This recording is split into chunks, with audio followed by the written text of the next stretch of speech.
Todo está en los libros. Todo está en los libros. Padre nuestro que estás en los cielos, santificado sea tu nombre. Buenas noches. Hace 30 años apareció un libro, primer volumen de lo que luego llegaría a ser una verdadera saga, que a mí me cambió la vida. Si tuviese que escoger 10 libros de cabecera, uno, sin la más mínima duda, sería este, que cambió también la vida de muchísimas otras personas, que se convirtió en manual de caballerías, en hoja de ruta, en mapa de peregrinación hacia otras realidades paralelas, convergentes y divergentes de toda la variopinta tropa formada por quienes hicimos cuanto estaba a nuestro alcance para transformar los años 60 en década prodigiosa, que dio pie a un mito, a una fábula, a una leyenda, a un sueño, a una utopía, a una tentativa de conocimiento del oculto y de nuestra más profunda y menos visible naturaleza, y que vuelve ahora a las librerías, reeditada por el mismo sello editorial que la publicó entonces. Ese sello es el del Fondo de Cultura Económica, y el libro, escrito por el misterioso Carlos Castaneda, se llamaba y se sigue llamando Las enseñanzas de Don Juan. Los restantes títulos de la saga andan desperdigados por la mesa y se supone que irán saliendo al hilo de la conversación con estas 6 personas, pertenecientes todas ellas de una o de otra forma, como es también mi propio caso, a esa especie de cofradía chamánica y libertaria, sin normas, sin estatutos, sin carnés, sin que ni siquiera sus miembros se conozcan en muchas ocasiones entre sí, nacida a partir de y en torno a la publicación de este libro y de cuantos por la misma brecha le siguieron. Paso ya a presentarles a mis contertulios, que son a mi izquierda, de todos conocida, Olvido Gara Alaska, musicóloga y cantante. Nadie se sorprenda por su presencia aquí. Es una empedernida castanedista. El chamanismo mexicano, el interés por el chamanismo mexicano le llegó por parte de madre. A su lado, José María Poveda, profesor de psiquiatría en la Autónoma de Madrid y autor de este volumen, El chamanismo, editado por Temas de Hoy.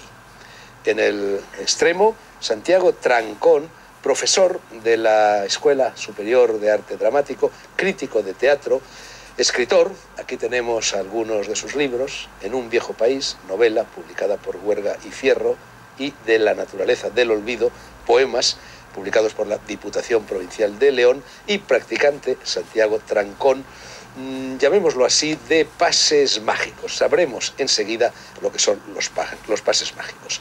A mi izquierda, Concha Labarta, redactora jefe de la revista Más Allá, que se ha ocupado en repetidas ocasiones de Carlos Castaneda, y presidenta de la Asociación para el Estudio de la Percepción, que es un grupo de personas que se dedica a practicar, a divulgar, a explicar a la gente la obra y el contenido de la obra de Carlos Castaneda. Junto a Concha, Pepe Rivas, escritor, fundador y director de la hoy extinta revista Ajo Blanco, cuya ausencia de los kioscos se nota y pesa. Confiemos en que alguna vez, cuanto antes mejor, resucite. Y por último, el escritor y psiconauta granadino Juanjo Piñeiro, autor de En busca de las plantas sagradas, Gaia, de Psiconautas, exploradores de la conciencia, La liebre de marzo, y de El despertar del hongo, chamanes y plantas de poder, Grijalbo.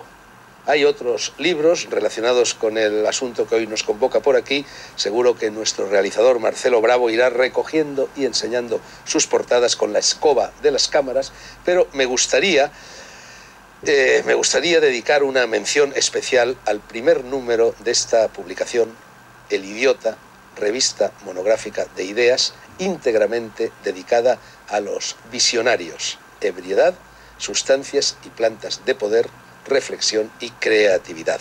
Aquí estamos casi todos los buceadores del espíritu por caminos de transgresión. Pepe Rivas, Fernando Arrabal, Antonio Escotado, Juan Carlos Usó, Hoffman, Josep María Ferigla, Aldous Huxley, Junger, Platón, Carlos Castaneda y, más modestamente, yo mismo.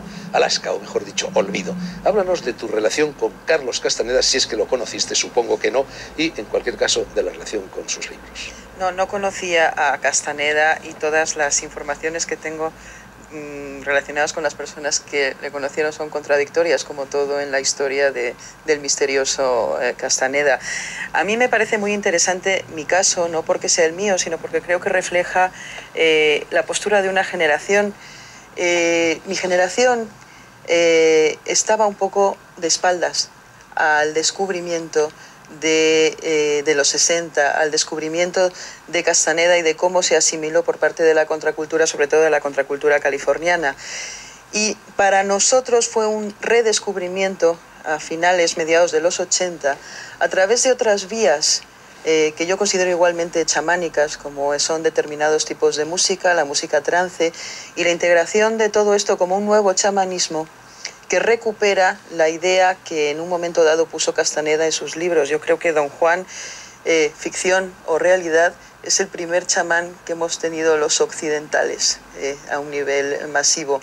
Y todo lo que está en los libros de Castaneda es ese viaje iniciático que empezasteis vosotros con vuestra generación y que tras un periodo, no diría de letargo, pero diría de incubación, se ha redescubierto por parte de una juventud que sigue otros métodos, que probablemente integra en su mundo occidental las tradiciones de los chamanismos tradicionales, como el chamanismo mexicano. Y me parece muy, muy interesante. Bueno, yo creo que hoy tenemos que ser todos, intentarlo, por lo menos un poquito pedagógicos, porque a lo mejor hay muchísimas personas que nos están escuchando que no saben a ciencia cierta quién es Carlos Castaneda. Así que, si os parece, vamos a empezar por contar la historia de Carlos Castaneda, concretamente la historia de ese primer encuentro que se produce entre Carlos Castaneda y un brujo yaqui en una estación de autobús de Sonora. Yo creo que quizá, Concha, podrías tú evocar ese encuentro. Bueno, pues Carlos Castaneda estudiaba antropología en la Universidad de la UCLA de Los Ángeles. Fue a hacer una tesis doctoral sobre el uso de las plantas alucinógenas por las culturas nativas mesoamericanas, en concreto las mexicanas, y allí fue donde, bueno, pues tuvo este encuentro definitivo que cambió su vida. Se encontró con el chamán, don Juan Matus. Él, en principio, ya digo que su idea era la de hacer una tesis doctoral, es decir, la de permanecer como espectador, incluso como juzgón, desde fuera, de qué es lo que estaba ocurriendo allí y cómo estos indios manejaban las plantas psicotrópicas para alterar sus estados de conciencia, pero esas eran sus ideas iniciales. Aquello cambió completamente porque en el curso de los años, pues Carlos Castaneda fue abandonando cada vez más la academia, cada vez más la antropología, para acabar convertido en un heredero cultural del propio don Juan, del chamán. Es decir, Carlos Castaneda se convirtió, diríamos, al chamanismo. El primer encuentro que tú relatas es este encuentro que él tuvo en una estación de Arizona, donde algo de lo que don Juan no dijo, porque es mucho más de lo que don Juan no dijo que de lo que dijo, a Carlos Castaneda le causó una profundísima sensación, una impresión honda, que le lleva a volver a buscarlo. Es decir, ese señor sabía algo, tenía secretos que él quería conocer, ¿no? Y ahí empezó pues una relación que duró, pues creo que unos 13 años aproximadamente, hasta que don Juan abandonó el mundo, en la que Carlos Castaneda pues nos va haciendo partícipes en sus libros de cuáles pues todos los procesos de su iniciación para cambiar su perspectiva del mundo. Enseguida vamos a hablar de los libros, pero antes me gustaría, José María, que tú nos dijeras en qué medida los libros de Carlos Castaneda y toda su visión del mundo aporta algo nuevo al chamanismo tradicional de los pueblos iberoamericanos, o prácticamente es más de lo mismo. Lo que hace sobre todo, yo creo que es dar una estructura muy fácil de entender, porque las primeras veces que incluso pues los propios españoles, cuando llegan a territorio maya o a territorio azteca, pues son desbordados por una cosa rarísima frente a la que rechazamos muy rápidamente todo lo que representaba. Esta fórmula, al entrar desde un contexto académico y suministrar un paso a paso de lo que ha dicho Alaska, de un proceso de iniciación, pues hacía la cosa mucho más digestible. Entonces es ese momento donde lo que antes estaba desestructurado, a través de Castaneda empezó a tener una estructura digestible por nosotros. Y en ese momento fue posible el que, por ejemplo, en la relación terapéutica superásemos algo que en la física ya estaba superado, que era la dualidad sujeto-objeto. Como has señalado, entra Castaneda un poco distanciándose, sin embargo, de repente salta lo que se ha llamado etnocentrismo, que es ver el mundo desde mis propios ojos, y es capaz de ver con respeto la visión del hombre que tiene delante, y desde ahí construir un mundo. Esa yo creo que es una de las cosas que se aportan ahí, la posibilidad de entenderlo muy clarito, y de entenderlo además en relación con uno, y donde uno además se enriquece con el mundo del otro. Ese mensaje de no vivir el mundo desde nuestro ombligo, sino ver que hay otras culturas tan poderosas que están ahí y de las que podemos aprender, es una de las cosas que se han puesto negro sobre blanco en estos libros. Pepe, ¿qué supuso Carlos Castaneda para quienes en los primerísimos, no digo ya años, sino días, semanas, meses del postfranquismo fundasteis esta revista? Antes, nosotros fundamos el Ajo con Franco vivo. En fin, yo creo que supuso en el 73. Entonces yo creo que esto supuso, o sea, yo creo que la Ilustración rompe toda la relación de Europa o de la cultura occidental con el mundo mágico. El mundo mágico no es otro mundo que el mundo de la visión, a través de una sensibilidad, a través de unas sustancias que te pueden ayudar y de un maestro que de alguna forma te enseña el buen viaje frente al mal viaje. Yo creo que para nosotros Carlos Castaneda representó la recuperación de esas tradiciones antiguas que estaban en Europa, por ejemplo, el cáliz de Cristo, que es la transformación de el vino en sangre, que es un poco esto, todas las brujas de la Edad Media, toda la cábala, en fin, yo creo que en Europa también ha habido muchísima tradición de conectar con la naturaleza a través de unos procedimientos, ¿no? Entonces la ventaja de Castañeda es que de alguna manera, de una forma estoy de acuerdo, partiendo desde la universidad, desde la razón, desde el antropólogo que va a buscar, se convierte, o sea, en el viaje, es un viaje de aventuras casi, en donde él, desde la ciencia, se convierte a la magia. Entonces yo creo que Don Juan lo que le devuelve a Castañeda, al antropólogo, es el poder de penetrar otro mundo, de saber yo no acabo ni empiezo en mí, o sea, un poco contra el individualismo calvinista de la Ilustración, que todo era razón, todo era ciencia, etc. ¿Dónde está la poesía? ¿Dónde está la magia? ¿Dónde está el viaje que desde dentro te abre afuera? Entonces yo creo que en este libro y en todos los libros de Castañeda, a través de Don Juan, lo que te hacen es te conectan a un buen viaje y te abren a la percepción, de otras cosas que están aquí, a otras realidades que de alguna forma tienen mucho que ver con la música tecno, que ahora tú has reivindicado, Alaska, y que yo estoy totalmente de acuerdo que hay toda una especie de contacto con el chamanismo. Entonces yo creo que es muy importante recuperar esa parte sensible, esa parte visionaria que hace que el tiempo desaparezca, que el tiempo quede suspendido. Y en ese tiempo suspendido tú te das cuenta que formas parte de Gaia, del cosmos, del universo, ¿no? Y esto yo creo que es lo que le debemos a Don Juan, ¿no? Juanjo Piñeiro, yo creo que tú eres el más joven de todos los presentes. Aquí hemos hablado ya de personas que pertenecemos a generaciones o a subgeneraciones diferentes. Una es la de Alaska, otra es la mía, otra es la de Pepe Rivas, muy limítrofes todos, otra es la de José María Poveda, pero tú que eres la última persona, digamos, en el tiempo que llegas a Carlos Castaneda y que llegas sobre todo, me imagino, a través de tus viajes en busca de los hongos sagrados por tierras asiáticas y sobre todo por tierras americanas. Para ti, el más joven de todos, ¿qué supone ahora hablar de Carlos Castaneda? ¿Qué significó para ti Carlos Castaneda? Bueno, Castaneda, cuando publica su libro, yo tenía 5 años, el primer libro, ¿no? Entonces yo ya, y la gente de mi generación, nos encontramos la saga prácticamente completa, ¿no? Ahí encontramos, junto con otros autores, Aldous Huxley, por ejemplo, Las puertas de la percepción. Son autores que nos incomodan, ¿no? Autores son una literatura, también nombraría a la generación Beat, por lo menos en mi caso personal, y gracias, entre otros, a Jo Blanco y estas revistas, ¿no? Encontramos que no solo no hablan de algo desconocido, sino vamos encontrando diversos métodos, ¿no? Ya no está solo Castaneda, hay otros autores, hay otros sistemas, hay otros métodos, hay una gran variedad, ¿no?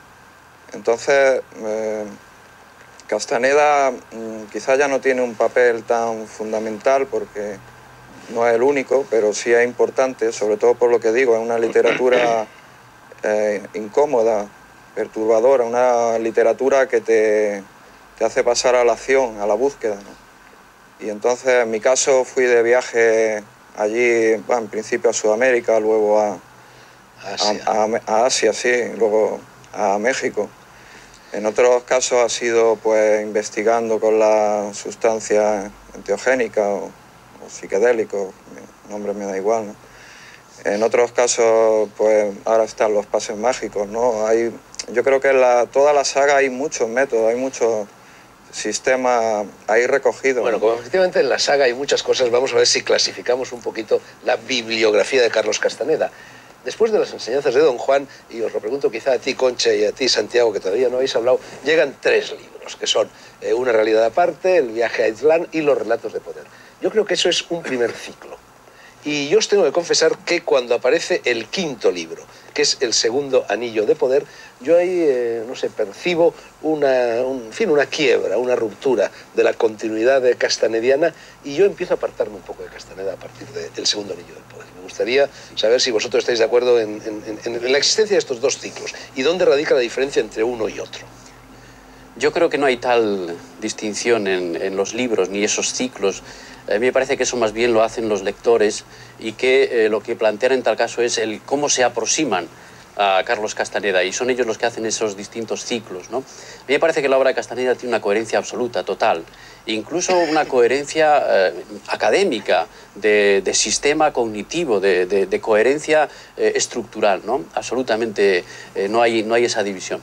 Lo que pasa es que quizás los primeros libros tienen un componente muy narrativo, muy literario, muy fuerte, ¿no? Y a los amantes de la literatura nos enganchó eso, ¿no? Luego viene un lado, digamos, de intentar aproximar todo eso, digamos, a una realidad palpable, es decir, salir un poco del terreno de la mera fantasía, ¿no? De lo que nos parecía una cosa muy bonita, y ahí es cuando empieza, digamos, el Castaneda que a mí más me interesa. Es decir, el que realmente te plantea la posibilidad de transformar tu vida a partir de lo que te está diciendo, que no se queda en un mero relato de poder más o menos fantástico, y sin dejar de ser un grandísimo escritor fascinante, un antropólogo coherente y perfectamente defendible en cualquier ámbito académico, a pesar de que los ámbitos oficiales lo han dejado. ¿Pero por qué? Fundamentalmente porque plantea algo que va más allá, digamos, de las meras estructuras académicas oficiales, y es el compromiso personal con el conocimiento que te transmite. Y ese compromiso exige intentar corroborar tú mismo, a partir de tu cuerpo y tu experiencia, qué es lo que pasa con lo que te está diciendo. ¿Es posible realmente cambiar la percepción del mundo? ¿Es posible realmente adentrarse en mundos sin necesidad de drogas? Porque esa fue su primera puerta, pero luego la abandonó, porque él quería dar una puerta que sirviera para cualquiera y acercarlo a cualquiera. Y ahí es donde, digamos, empieza un viaje absolutamente fascinante. Y el que a mí más me interesa es este viaje, ¿no? Y no es incoherente con el anterior, no es contradictorio. José María, pero hay una diferencia que los lectores ávidos de Castañeda hemos sentido, y es que hay un momento determinado en el cual Don Juan ya no está. Y esto pasa a partir de 1980. Y anoche yo pues me metí en Internet, que es uno de mis vicios públicos y notorios, como sabes, Fernando, y marqué Castaneda.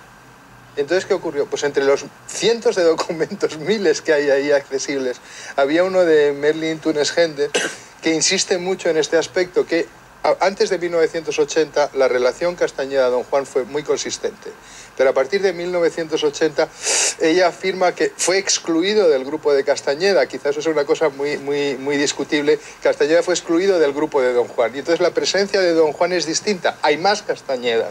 Y en este sentido el compromiso de cada uno de nosotros que pueda tener con Castañeda y lo que él dice está ahí más, pero la información sobre Castañeda ya no está, ya hay otro tipo de cosa, y es muy importante ese otro tipo de cosa, pero la frescura originaria, a partir de la cual por lo menos yo me nutrí y me resultó muy fácil de seguir, estaba en esos primeros libros que ha señalado en ese primer ciclo. Luego ocurre una segunda cosa, pero esa segunda cosa es más Carlos Castañeda, que está muy bien, y menos Don Juan. Bueno, vamos a hablar un poco del personaje. Yo he dicho que era un personaje misterioso, también Olvido ha utilizado el mismo adjetivo, e incluso ahora unos estamos hablando de Castaneda y otros de Castañeda. No se sabe muy bien si nació en Perú, si nació en Brasil. Tú, Concha, lo conociste, tuviste 8 años de contactos con él. Realmente, ¿quién era Carlos Castaneda? Castaneda, Castañeda, brasileño, peruano, ¿qué? Imposible responder a esa pregunta, no porque no quiera, sino porque Carlos Castaneda era un personaje que se reinventaba a sí mismo continuamente.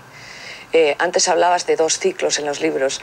Yo no hablaría de 2 ciclos, hablaría de muchos más. Diría que su vida era un permanente cambio, lo cual iba además en consonancia con su predicamento, porque él afirmaba que vivimos en un mundo de energía y que la energía está fluctuando continuamente y que está cambiando continuamente. Sí que es cierto que en los primeros 4 libros hay una presencia de Don Juan más fuerte, es la presencia del maestro. En realidad quedamos enamorados, no por Castaneda, quedamos enamorados de su obra por Don Juan, todos nos enamoramos de Don Juan. A partir del 5.º libro, Carlos Castaneda empieza a explorar solo. No tanto porque, no porque Don Juan lo echara de grupo ninguno, sino porque es que Don Juan se acabó, quiero decir, Don Juan era muy mayor cuando Carlos Castaneda lo conoce y Don Juan se va de este mundo, entonces ya no hay grupo que sostener. Carlos Castaneda queda sobre la herencia de Don Juan queda, bueno, pues en manos de Castaneda, y Castaneda tiene que transitar el nuevo tiempo, ¿no? Y lo hace pues con la mayor elegancia y con la mayor cordura que puede y que sabe. Gustos aparte, a unos nos gustará más la primera, a otros nos gustará más. ¿Quién era?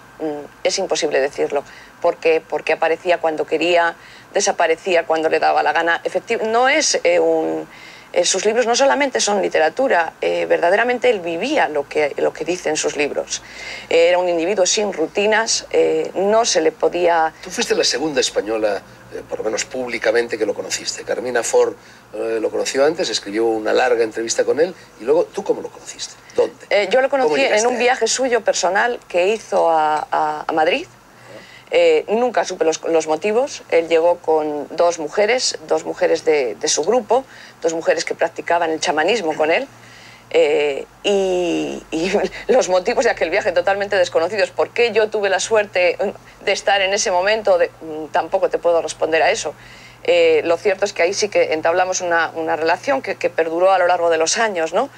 Pero él era simpático. Él era extraordinariamente simpático, era pequeñito, de altura, una persona nerviosa, muy dinámico, no podía estarse quieto, un remanente de energía absoluto, un sentido del humor extraordinario, muy inteligente, muy observador.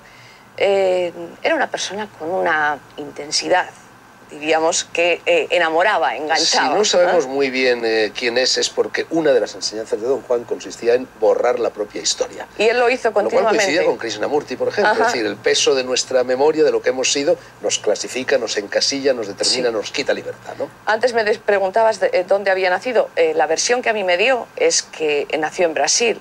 Digo la que a mí me dio porque a otras personas les dio otra. Sí, entonces, en Cajamarca también, en Perú, exacto. ¿no? Como el Inca, ¿no? Verdaderamente el asunto es que todo este tipo de preguntas con las que uno acudía a Carlos Castaneda cuando lo conocía, de dónde naciste, dónde vives, se te iban desdibujando a medida que tratabas con él. A la media hora ya no tenías ningún interés en saber ni dónde nació, ni dónde vivía, ni cuál era su... Es decir, él te llevaba a vivir de otra manera. Podemos decir que el conjunto de la obra de Carlos Castaneda, en definitiva, es una teoría del conocimiento, un sistema cognoscitivo para entender la realidad. Bueno, toda gnosis es una práctica, ¿no?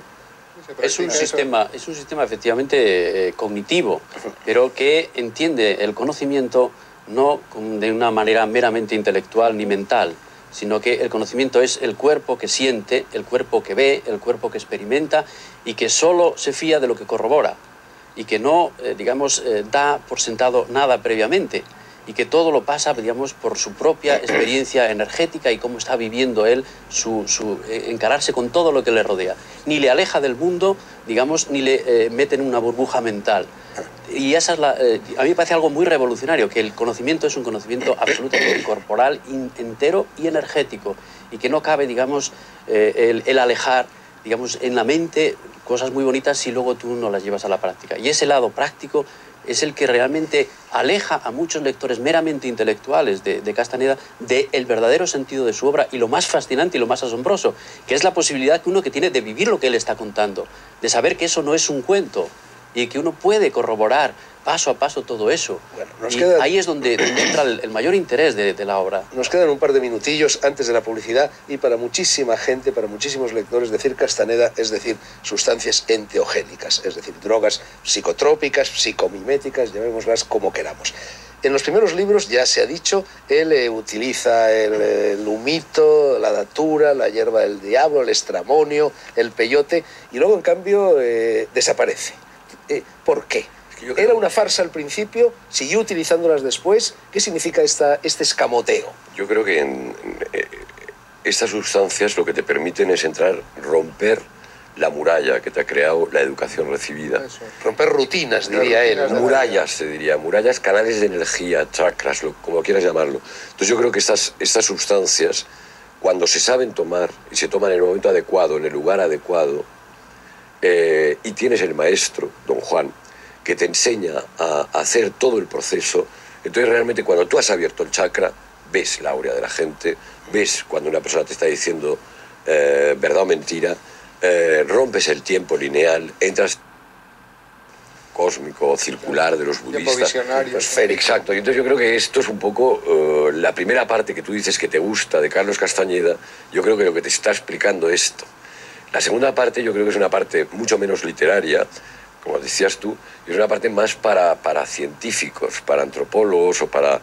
Yo creo que, porque es menos viaje, es otro viaje. Una reflexión segunda, pero que experiencia primera. A mí lo que me interesa es romper. En 30 segundos, Pepe y el resto de la compañía, una persona que en estos momentos quiera seguir las enseñanzas de don Juan y de Carlos Castaneda, ¿debería empezar por acudir al consumo de esas sustancias o puede prescindir de ellas? Yo creo que no. Hay muchísimos sistemas de entrar en trance. Ahora, la cosa es cómo usar. Pero incluso para el que no ha roto murallas o rutinas. Eso es, sí. También hay sistemas. Y una vez rotas, quedan rotas, que es lo interesante de todos estos aspectos. Una vez que están abiertas, quedan abiertas. Que es muy curioso, porque es lo que se decía antes de la esquizofrenia, que es que antes de ser esquizofrénico no es de una manera y cuando era esquizofrenia, catapum, ya la cosa no va a ir para mí. Y esto es un poco la demostración de que crisis llamadas psicológicas fuertísimas pueden tener un extraordinario valor para que la personalidad se consolide, se desarrolle y las emergencias no sean psiquiátricas en el sentido negativo, sino emergencias espirituales. Y eso es lo que se ha planteado a partir